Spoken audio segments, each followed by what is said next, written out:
systems. All the NeuroBears courses start with sort of sensory systems. Should we do introductions? I don't think we've done a lot of introductions. Jac hates an introduction. She's like, no, we shall not. No, Amy will do the introduction. All right, you're unmuted. Go on then, Amy. Introduce both of you. Hi, I am Amy Laurent, and this is Jacqueline Feeney, and we are both developmental psychologists, and we have a partnership, Autism Level Up. Jacqueline would like everybody to know she's the autism, and I'm the one being leveled up. Hard agree. Virginia. Hi, I'm Virginia Spielmann. I'm a British occupational therapist, but I live in America. And I am autistic, ADHD, mum, D&D fanatic, and also really interested in how sensory systems can support us and also sometimes get in our way. I guess I could deal with that. Okay. We have the privilege of being together on Unpacking Understanding. Some of my favorite conversations. Everyone loves the I know timey-wimey time zones, but I showed clips earlier of everything and everyone was like, because I showed them the "You're Bleeding" clip, which is still, I know you're like, what is this? Because we recorded it like 7 months ago, but it's solid, it's funny. And like everyone's like, and I did Yeah. with you, Virginia, I did the, when you've got your liquid bottle thing talking about like drinking and it changing your vestibular system. That was the bit yours that got Oh shot. yeah. Yeah. Alcohol and Alcohol. vestibular, not a good combination. No. So, okay. On that note, the importance of understanding your sensory systems at a young age, through childhood, through your teenage years, and the transition to young adulthood. It's not a small question, but let's go.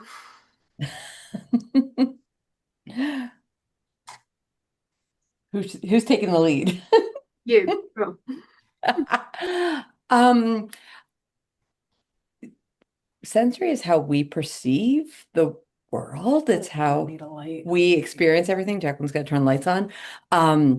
It's really hot here in the US, so we're in a different place than we usually are. No, my refrigerator. I have no idea. That's fine.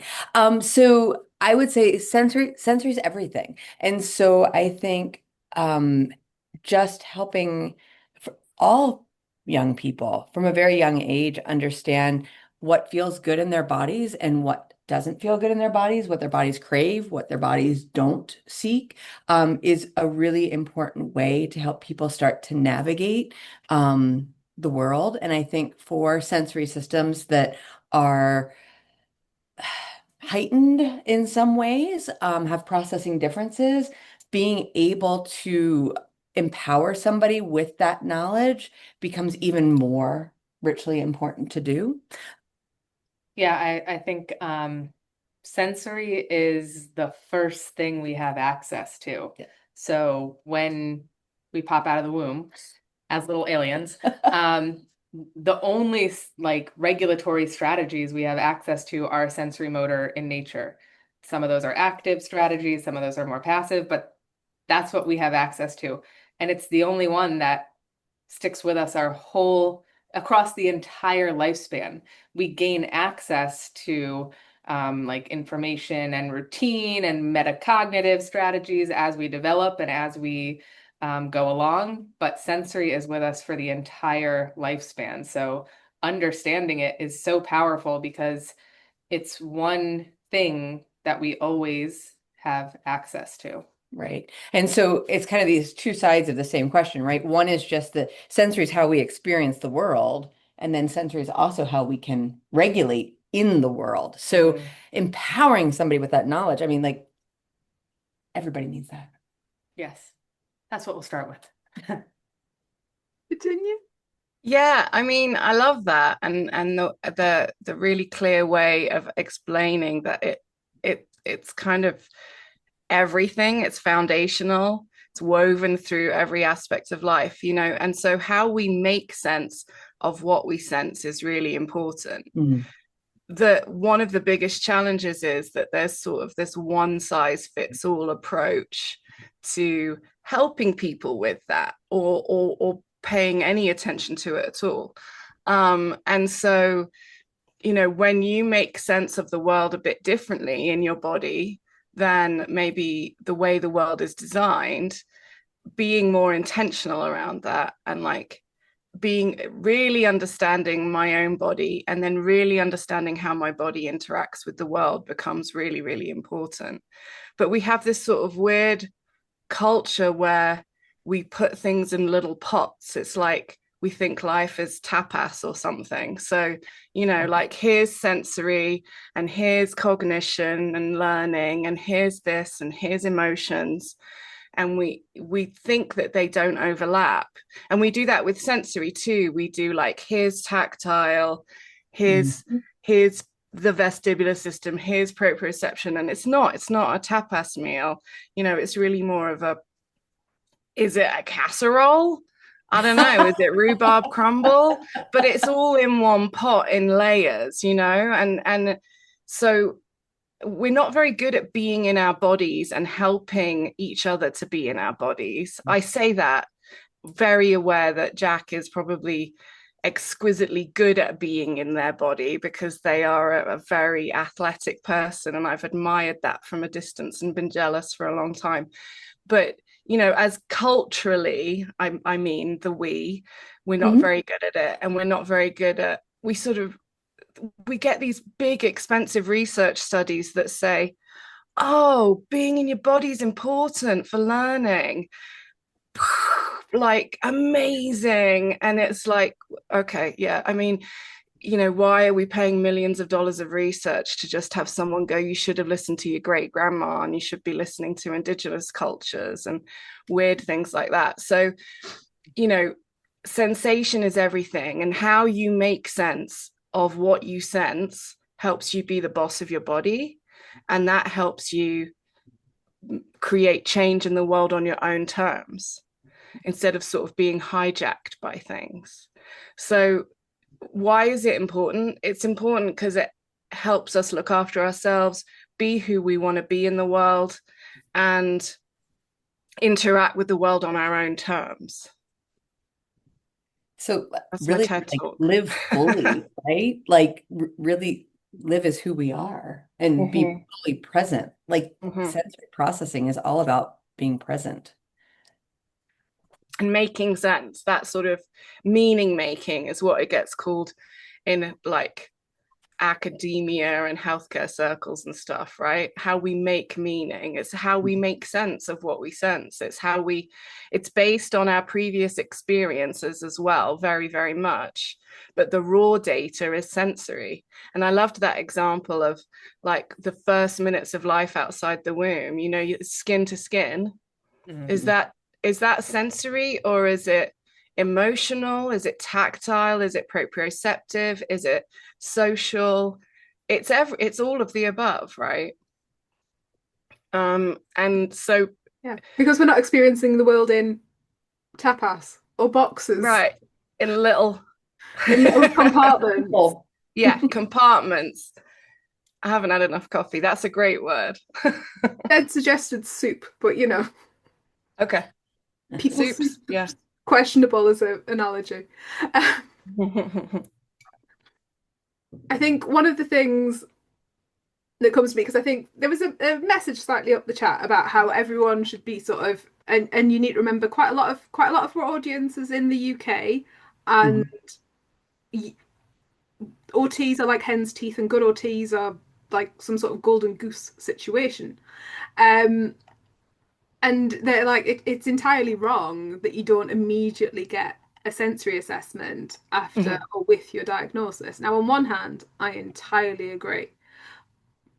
But I think there is a danger in claiming a snapshot of a human being and being like, this is how their sensory systems work. Because actually, our sensory systems can be fundamentally different from young childhood to, I'm trying not to say middle age, to when we get older. Lifespan, development. Your sensory functioning can vary from morning to afternoon. Exactly.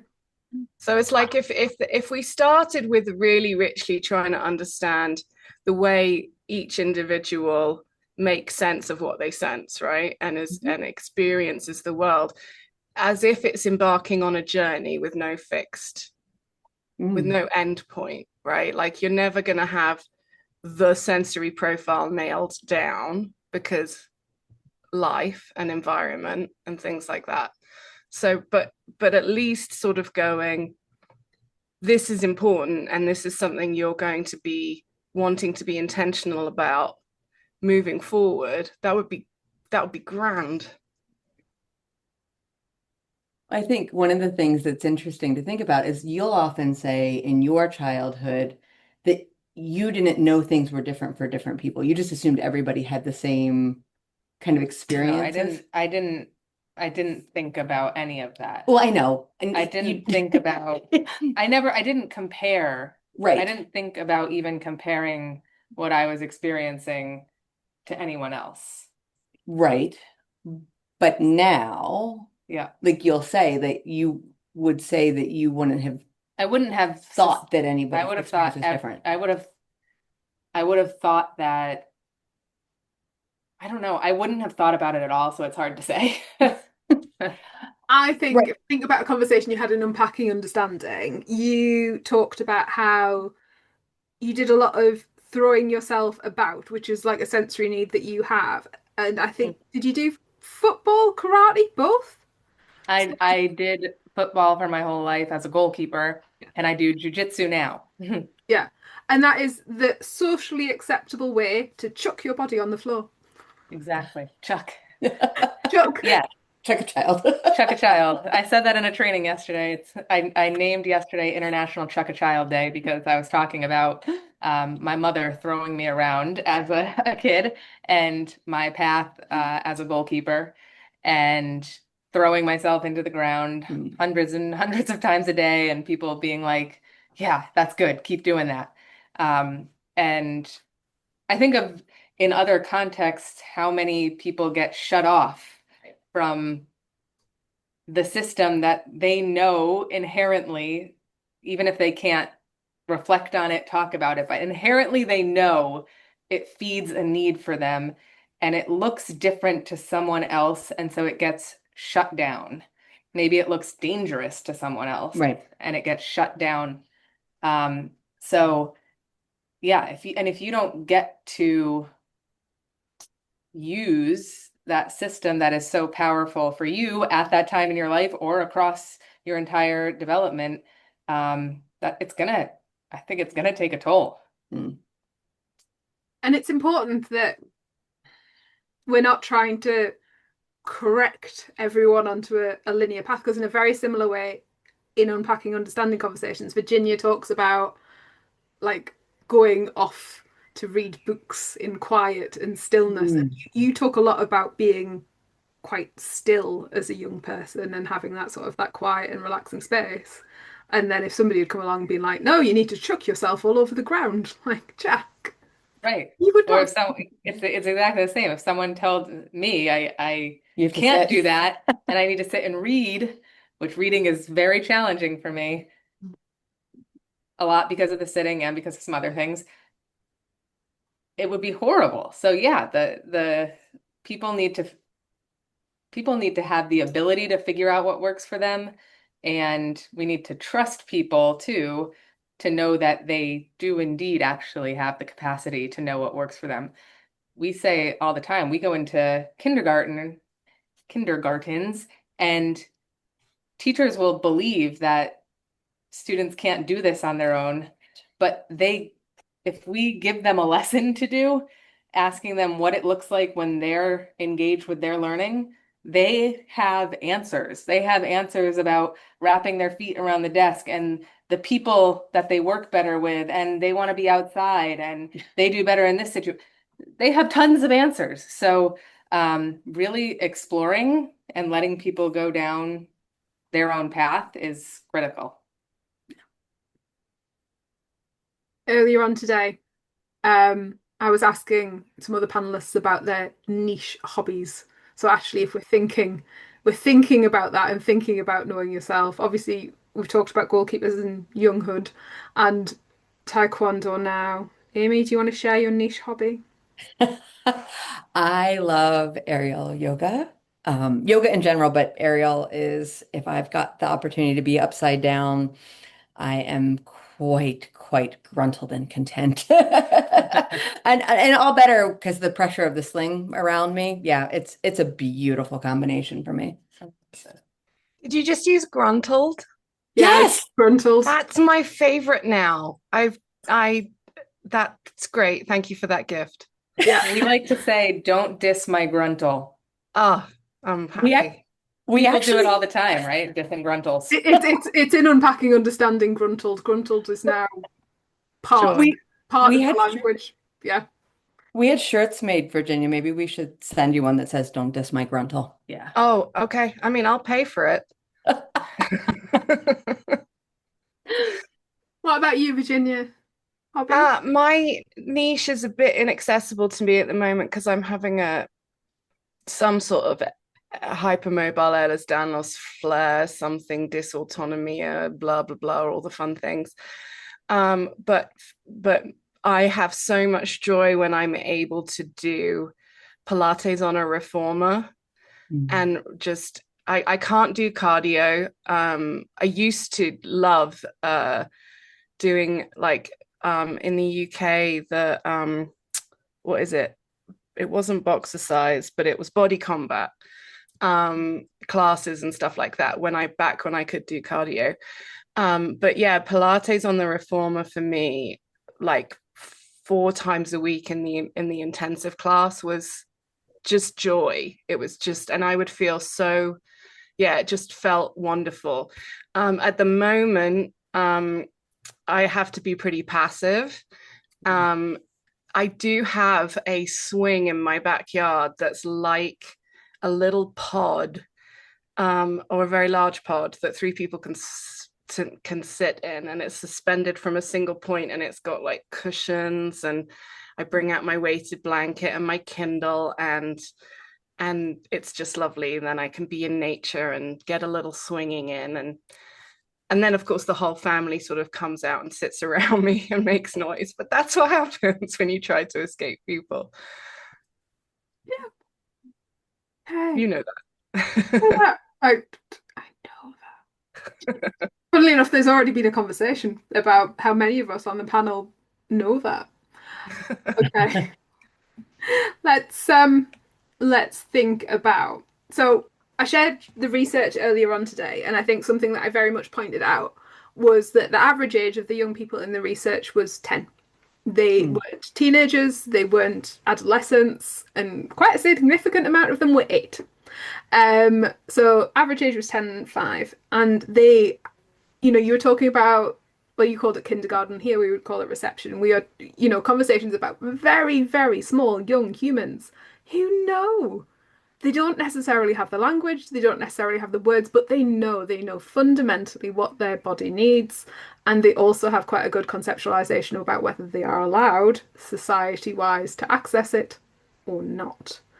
Um, so if we're thinking about starting to have these conversations at an incredibly young age, what what would you like in an ideal world those conversations to look like? Do you want me to start? Should I start?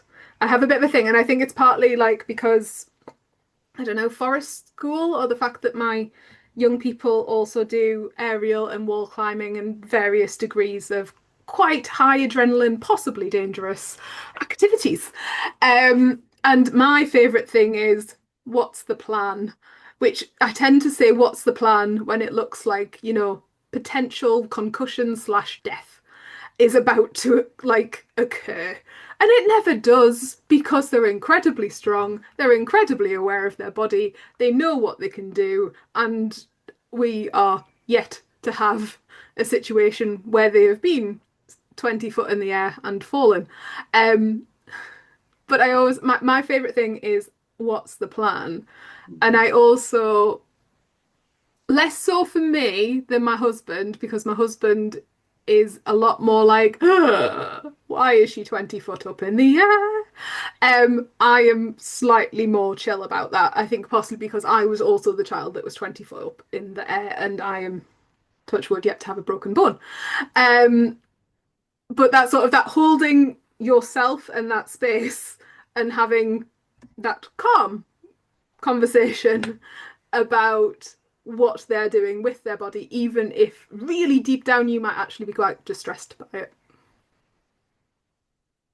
Well, and I think you bring up a really important point, Nick, which is the opportunity to play and explore. And we know there's so many qualities of play, and it's one of Jacqueline's and my favorite topics actually to talk about. But one of the most productive ways children can learn to play is through dangerous play, because that's where they learn their bodies and their boundaries and what feels comfortable and what doesn't. And I think so much of play has been removed from true exploration and sensory and body motions and like just being outside and trying to figure out how to entertain yourself in your body. Like we learn so much about ourselves as sensory beings that way as children. And so I think one of the things that we can really do is empower our young people to just explore and play. And that includes playing in dangerous ways with the plan in place. You know, parents always want to put the plan in place, but allowing for that exploration. And I think that's where conversations can come from, right? Because after somebody's had an experience, then you can kind of talk about it. Like, you look like you were having a blast. Like, ooh, that looked a little scary. Like, that's how people start to make sense of things once they've had the experience and they've lived it, not just kind of speaking in hypotheticals. Right. And if we are talking about maybe an environment where it's not going to be okay to do that dangerous thing, maybe because now there's a group of people around and whatever it was becomes dangerous because of space, right. Let's say. I can't think of a good example, but we want to have a very real conversation about that. We want to have the awareness of what needs is this meeting for you. And if you feel like you need that in this environment, like what are the qualities of that thing? Can we find them a different way? So there are absolutely places where we want to have real conversations of this is why not here. And that's never just because, oh, it looks different. That's for real, legit safety concern. Right. But short of that, like people need to be outside of a comfort zone in order to learn, grow, right, experience. And I know, I mean, we're talking about children and we're talking about kind of bringing this to them, but like this should be a lifespan piece about like we shouldn't stop playing and exploring in our bodies. Like that's part of our sensory health is being able to engage in different ways with different things. Yeah.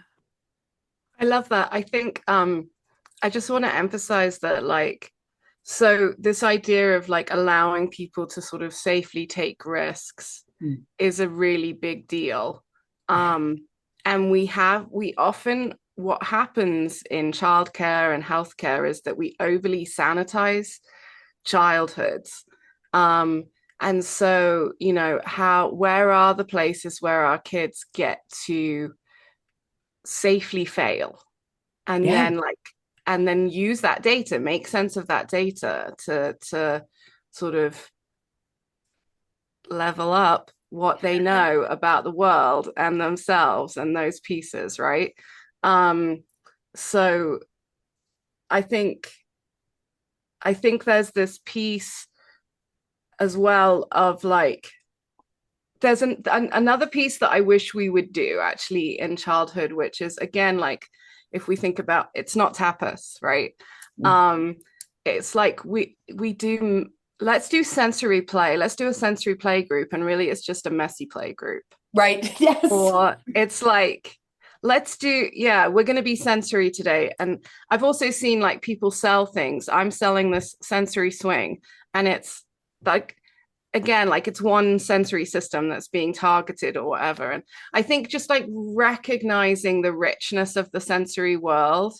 And like, again, you know, someone said earlier in the chat, like we get our kids to sit still too soon and we pull them out their bodies, right? It's like that. Let them be immersed in the sensory world and the physical world and move and play for way longer, and recognize, please, teachers, that there's more than 5 systems when you do your sensory curriculums. That would be great if we could just all agree on that. I mean, to be fair, the eights in cubs, so we're starting with eights. We're starting with 8s. Well, we're 8, so even in cubs, the youngest course, yeah, we're still doing perception, proprioception, vestibular, because how can we But not? teachers don't. They still talk about the 5 senses. I know, but we can't control them, so we'd like to. We could start a campaign. I think OT mums around the world have tried to change this for a long time. I agree. But I think, yeah, there is a lot of health and safety. I think a risk assessment for everything is very much part of working with young people. I think my eldest school did sports day on the UK hottest day of the year the other day, and I was like, "You're just gonna have a water fight at the end?" And he was like, "Are you writing the risk assessment for that?" And I'm like, I mean, you don't want me to, because it would just be, just do it. Yeah. They might get wet. Yeah. Unlikely to suffer serious injuries. Just do it. It's water. Do you know what I mean? And I have it's where I am. But you're right.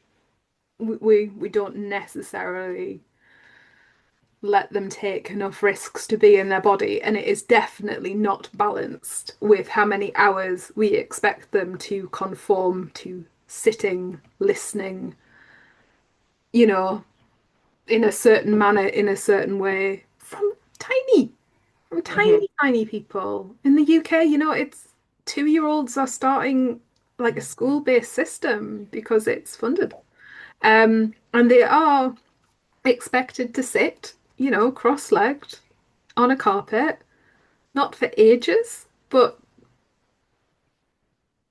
definitely not to not do it. There is the expectation of stillness and quietness, and they're 2 and 3. That is not their natural state. Be an issue for all children, right? Not just neurodivergent children. They may be the children who are identified soonest as having the most difficulty sitting for the longest time. But the reality is, like, these bodies aren't getting the chance to develop, all kids, not just. And I think it's a whole, we could go into a whole chicken and egg conversation about a lot of different things, but humans were meant to move. Yeah, and not really designed to sit, actually. No, not really designed to sit. And I think I've heard in many different sources, I don't know, check me on this, that like humans are like outside in nature, like, oh yes, like less than 7% of their time. So we are just inside all the time, and we have a lot to do inside. I get it. But when we're talking about like playing, dangerous play, exploring, being immersed in sensory experiences, nature is everything. Yeah. I think it's one of the most amazing, like, universal regulators, places to explore, that perfect balance of safety and risk. A lot of it can happen out there, and we just spend less and less time in the out of doors. Yeah. And it's been normalized. It's been normalized for quite a long time now because capitalism. And it's what's expected, and then we frame it within, well, we're preparing them for adulthood. But what adulthood are we preparing them for? And is it a good one? And we can start these conversations. We can talk about it. Okay. If we could give young people advice about their sensory systems, what would it be? Learn your personal profile and realize that it'll change. You want to go first, Virginia? Go on. I mean, I guess we just said it. It's Yeah. like, I think I would put right now, I would probably say, you know, movement is more important than everyone's told you it is. Um, but yeah, like do the NeuroBears course and figure out your sensory systems and become a self-advocate for yourself in that, and movement is way more beneficial and actually necessary than people are going to tell you it is, like through the day, it doesn't just go in a little pot over here. I'm gonna get you a little thing of pots. As Yeah. my mother would say, if the bum is numb, the brain is the same. Okay, I love that. Mama Fidi is a professor of exercise science. Yeah, She was a perfect fit for Jacqueline growing up. it's true. Perfect. Yeah.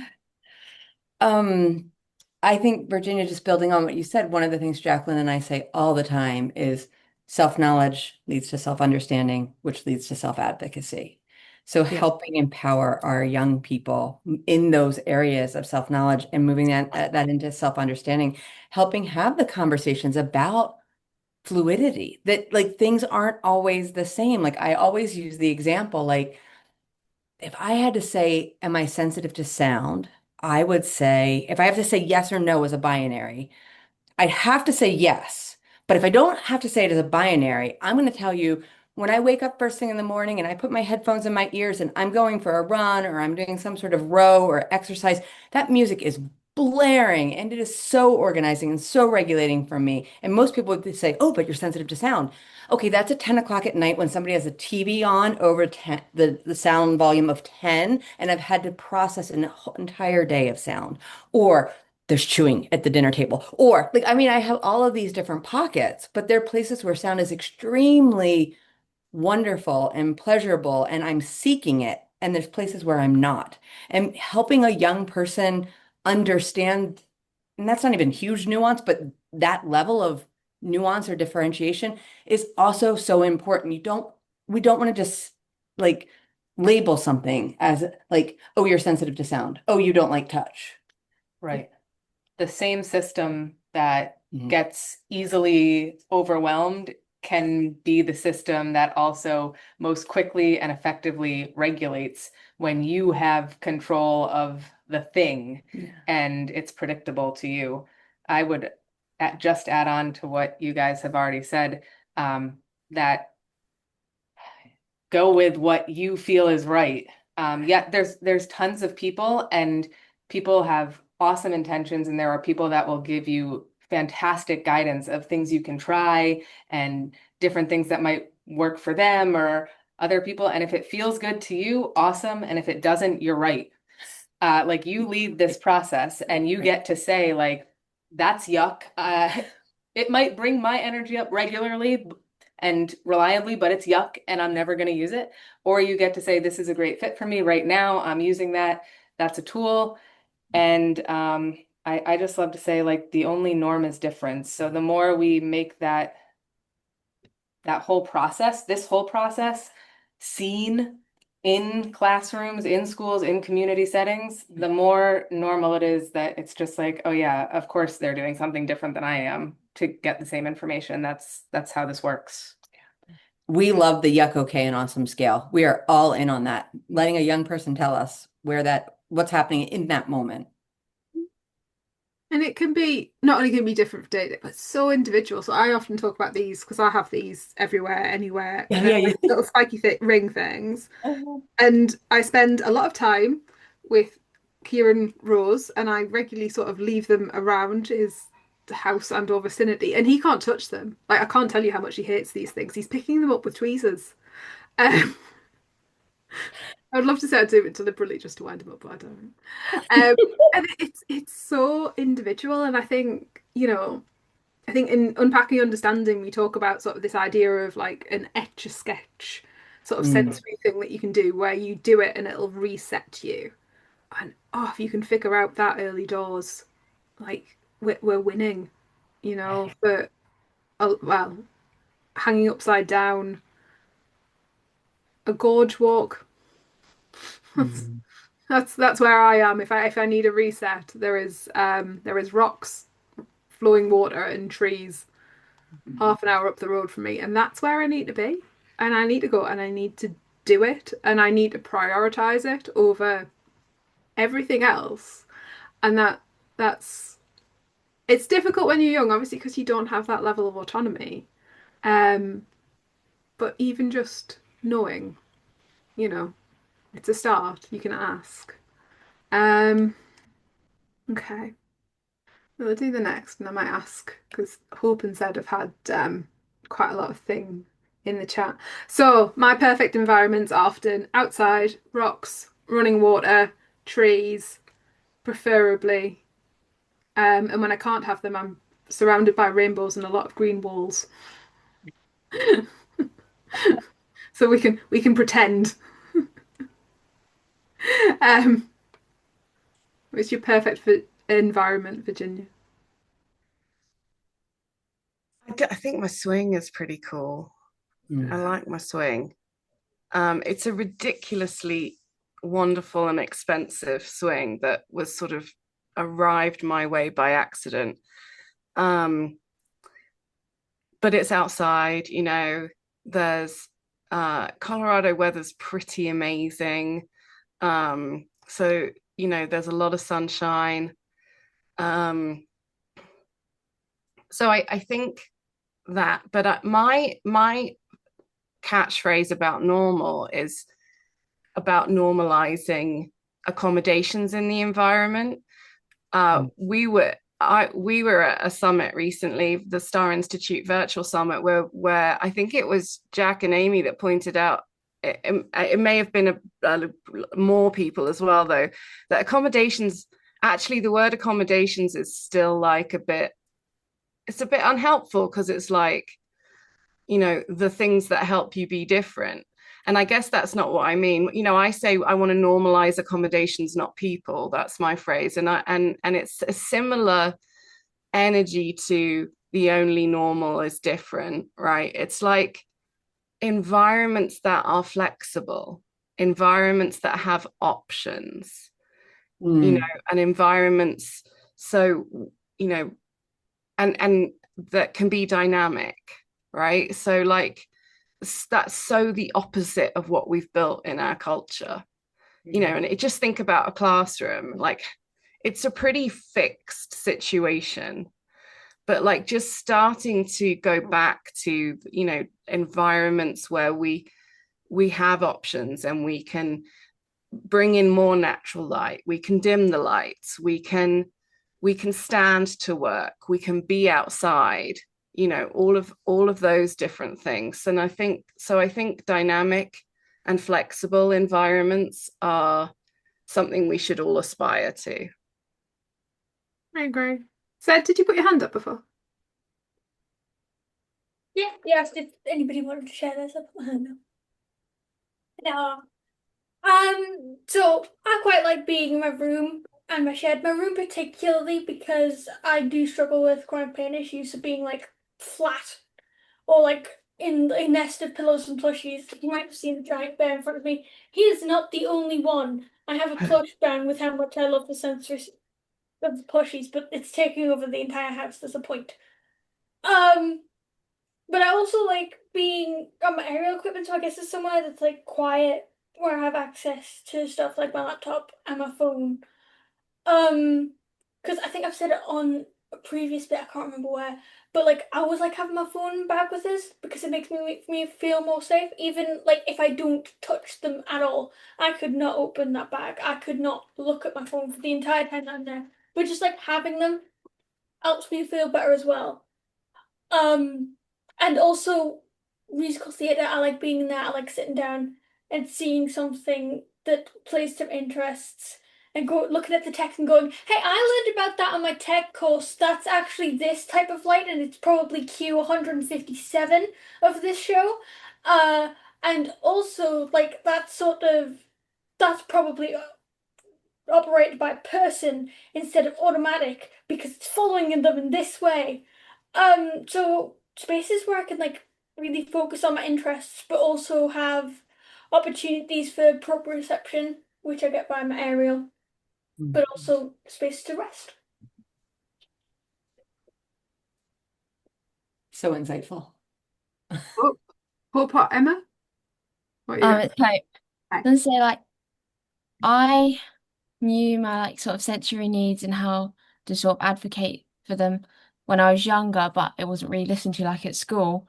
Remember they changed the lights in one of the corridors. So they were like these sort of like the ones that's supposed to be like natural light, they're just disgusting.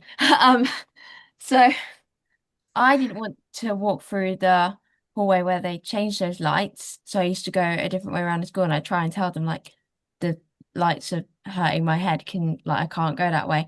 Then because I had to go all the way around the school to try and get anywhere, it was taking too long. So I just had to stop doing that and go through that hallway, but it still hurt my head. And all they said was, "Oh, it's fine, she can do it now. No. She's At fine." the EP, I brought it up at the annual review and they said, "Oh, Hope's got used to those lights now. She's fine." I knew she wasn't fine because I was in that corridor for 10 minutes and I felt so sick. I had to go home and go to bed for 5 hours. It was awful. But every time she tried to say anything to them, they just shut it down. And like school was just full of like sensory nightmares, like just the sounds of like there's sounds everywhere, and then there's like different clashing smells because everyone smells different, which is like a really autistic thing. Oh yeah, and then they decided it'd be a good idea at my school to open up the toilets, so like there's still the individual cubicles, but the main room wasn't separate from the corridor. So you could just smell it all the time. So it was absolutely disgusting. They decided it'd be a good idea because the boys kept going in there to have parties when I was supposed to be in lessons. And that also, because of the stupid thing where they go out and have parties in the middle of lessons, it affected me because I used to like need to move to be able to learn. Well, I still do, which is why I couldn't cope with like school. And I used to be able to like run errands, so like take things from from class to class, so I could sort of move around a bit. But they just banned anyone from going out of the class because they were just like, oh, they're just going to be messing about. So even though they knew that I wouldn't do that, I still wasn't allowed to. So then that made it even harder for me to learn in a And situation. it was a specialist school as well. Yeah, that was supposed to be a place. It's like, oh yeah, we have a We have a sensory room. You can go in the Oh, dark room that we yeah, it was got just no windows and it smells. it's a tiny cupboard basically with just a few toys in it, and they used to be like, oh, go in there. Then, because I used to like need movement breaks, they had this weird idea that I only needed one at the end of the day, and if it was raining, that I didn't need one. Oh, only on a So- trampoline or the trike. Oh, and I could only go on the trampoline or on the trike.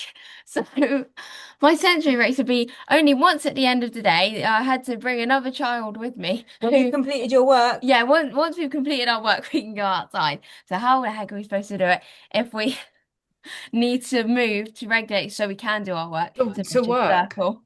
I'm sorry, you guys. I know we're laughing in that sort of like laughing Yeah. trauma kind of way, but I remember being in school and I wasn't allowed movement breaks either. And I would just go to the bathroom. I would say I need the toilet. I didn't need to. I just need to walk and move and be out of my desk. But they wouldn't take that for an answer. So it's just like, I need the toilet. And luckily, in year 6, I had a really good teacher who was like, you don't even need to ask anymore. Just like leave and then come back. And then like, I don't really mind.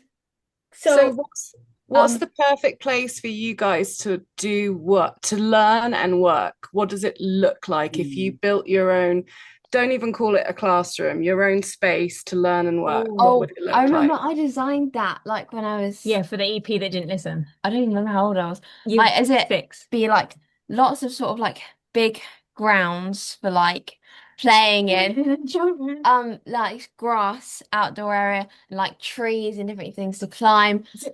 Zip line was a thing, and I had the idea to have like the sort of place where you learn, like in where you had some sort of lessons or learning thing in a tree house. For some reason, I was like, that would be really cool. It was like in a tree house. Then I had the idea that you went up there on like a ladder or something. Then how you got back down was you used a zip line.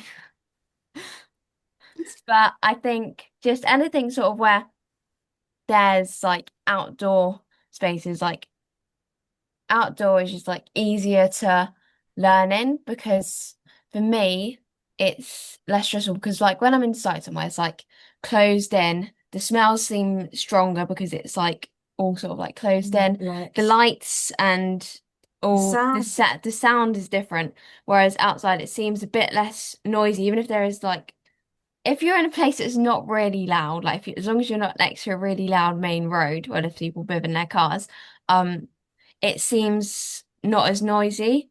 Whereas if you're inside, especially like depending on like how it's been built, sometimes some inside spaces are just, they echo all the time. It's just, and then I can't focus on anything. It's just really overwhelming. So I think outside is the way forward for me. Fabulous. Thank you. Sad? It's not Uh, dissimilar.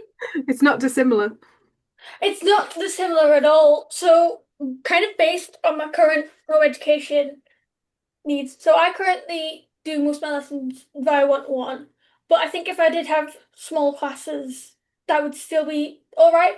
I would make school, now this is like one of the main points for me. I would make schools not change what lesson they're doing every hour. They can have a day for each subject, because as soon as I've gotten hyper-focused into it, they change it. And then, like, I've just got enough monitor that doesn't do this. They would also allow you laptops, and they wouldn't force you to write. They would never teach you how to write in cursive because nobody uses that anyways. I'd also would be more interest-led. Like, sure, I can get having to do English and maths, but like having more interested subjects that you can pick, like in college.